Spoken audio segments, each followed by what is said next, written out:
Good afternoon.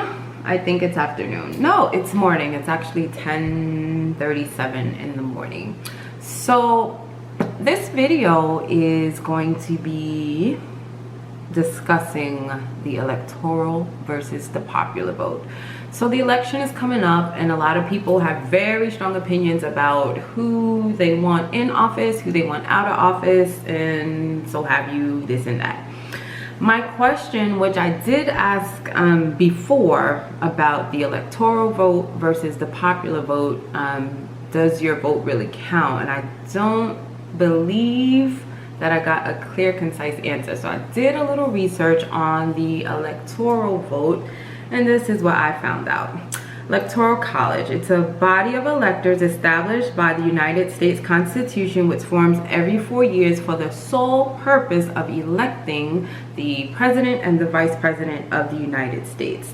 It consists of 538 electors. In order for a candidate to win the presidency, they have to get the majority, and that is 270 votes are needed to win the presidential election.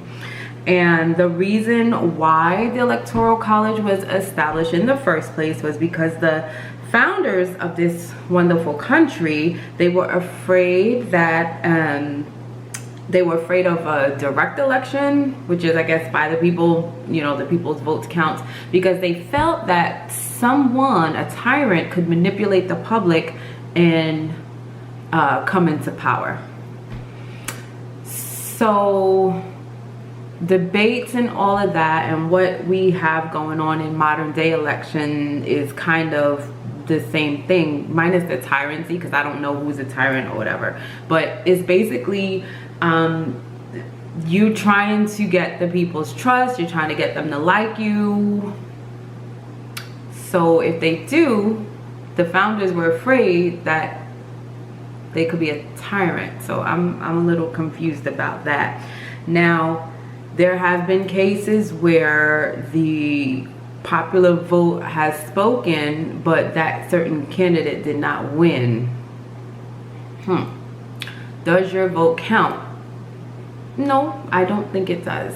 Go rock the vote, go do this, and I might get a lot of backlash. But instead of giving backlash, give me some insight. Let me know if I am wrong, if my research is wrong, if it's not correct. Let me know. Let's discuss it.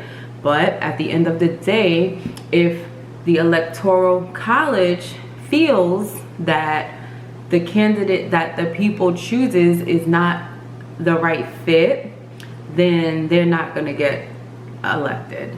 So what is the point? Somebody please tell me. And I'm not being funny. It's just that we always, you know, rock the vote, get out there and vote. Your vote counts. But when you dissect and peel the layers back, does your vote really count? Go vote, because that's just what we have to do. Why? Somebody can lose the votes in 50 states, and if the Electoral College says yes, we want them to be president, then they're going to be president. Does your vote count? I don't think so. Let me know.